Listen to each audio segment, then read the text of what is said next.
Salam sehat, salam sejahtera kawan-kawan semua yang diberkati Tuhan dimanapun Anda berada. Pada saat ini saya sedang berada di rest area. Tadi sepanjang jalan saya membaca kembali komentar-komentar yang masuk di dalam channel saya, dan pada saat ini secara khusus saya mau soroti dulu tentang komentar-komentar yang saya terima dari netizen kawan-kawan terkait dengan video saya yang berjudul Omong Kosong Pendeta Stephen Tong. Biasa kawan-kawan, memang selalu ada pro dan kontra. Nah, pada saat ini saya sedang menyoroti yang kontra. Nah, saya mau sampaikan kepada Anda, dari semua komentar yang kontra terhadap apa yang saya sampaikan, mohon maaf, saya melihat tidak ada yang objektif, ya, pada umumnya subjektif. Artinya sebetulnya mestinya Anda fokus kepada apa yang saya sampaikan, bukan fokus kepada keyakinan Anda, dan juga tidak fokus kepada saya, siapa saya misalnya. Nggak penting sebetulnya itu. Yang penting adalah apa yang kita bahas, karena ini kita semua mempunyai kepentingan. Nah, ada banyak perbincangan-perbincangan kawan-kawan, terutama yang dilakukan oleh apologet ya, Kristen gitu ya. Saya senang itu dengan mereka itu, ya. Apa yang saya saksikan adalah pihak-pihak yang berseberangan dengan kawan-kawan apologet Kristen itu selalu subjektif, tidak membahas secara objektif. Nah, ketika dia argumentasinya tidak bisa mematahkan argumentasi kebenaran yang disampaikan oleh apologet Kristen itu, maka mereka bawaannya marah gitu ya. Nah, saya kaget juga bahwa di lingkungan kita sebagai orang Kristen ternyata masih ada yang seperti itu. Misalnya mengatakan siapa anak ini gitu kan, itu kan agak nyeleneh gitu ya. Saya mau sampaikan kepada kawan-kawan semua, ya, Margaret Thatcher, saya lupa kapan dia katakannya, tapi dia pernah mengatakan tahun 70 berapa, 75 something lah itu ya. Dia katakan begini, ketika kamu fokus kepada pribadi lawanmu, itu menunjukkan bahwa kamu telah kehabisan argumentasi, kamu kehabisan akal. Nah kawan-kawan, terkait dengan apa yang saya sampaikan dalam kasus quote and quote ya, kasus ya, tidak kasus sebetulnya, tetapi dalam argumentasi terhadap apa yang disampaikan oleh Stephen Tong, saya menyampaikan argumentasi berdasarkan ayat-ayat di Alkitab dan catatan sejarah dengan sangat jelas di situ. Tetapi saya belum melihat ada kawan berargumentasi yang betul-betul dapat memberikan penjelasan terhadap apa yang saya tanyakan. Di akhir video saya sampaikan ada 4 pertanyaan saya yang minta dijawab dari Alkitab. Untuk setiap pertanyaan, saya sengaja mengatakan bahwa itu tidak ada jawabnya di Alkitab. Apa yang saya maksudkan sebetulnya? Saya berharap ada satu orang dari pemirsa yang membahas ayat tersebut atau menunjukkan ayat yang lain yang menunjukkan bahwa saya salah. Itu soal di akhirnya saya bilang saya tunggu kepada pendeta Stephen Tong untuk membuktikan saya salah. Kenapa saya katakan begitu? Karena pemahaman saya terhadap tulisan di Alkitab itu sangat clear menurut saya. Jadi itu sebetulnya yang kita perlu fokus, objektif gitu. Ingat kawan-kawan, hal-hal yang subjektif itu masalah keyakinan. Saya udah bahas itu di video saya sebelumnya. Yang menjadi kebenaran adalah objektif gitu ya. Jadi Alkitab itu bagi orang Kristen adalah kebenaran. Maka kita ke situ. Jangan kita lari kemana-mana. Saya jadi ingat apa yang dikatakan oleh Dr. Bambang Nursena. Saya senang uraian-uraian beliau itu. Itu dia selalu pakai data gitu ya. Jadi ketika kita pakai data, maka argumentasinya singkat. Nah, beberapa 2 hari lalu saya menonton video dia yang membahas tentang perayaan Natal. Saya tergelitik dengan satu istilah dia yang dia mengatakan bahwa ada kita ini atau sebagian kita ini adalah orang Kristen yang saleh tapi pemalas. Saleh tapi pemalas. Menarik ini kawan-kawan.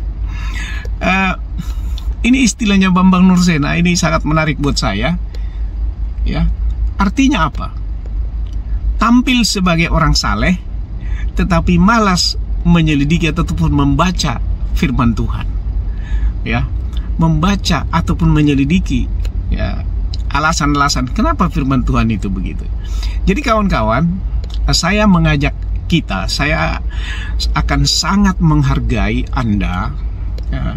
Semua masukan-masukan yang Anda berikan saya hargai. Saya hargai. Tentu dengan penilaian yang ada di dalam diri saya, sama dengan Anda menilai saya. Ya, cuman saya menilai secara objektif. Karena saya tidak ada, I have no hateness di antara saya dengan Anda. Tidak. Atau saya dengan pendeta Stephen Tong. Enggak. Ya, Anda harus ingat, menarik loh apa yang terjadi kepada Petrus. Ketika mereka sudah dikepung, Yesus mau ditangkap. Apa yang dilakukan Petrus?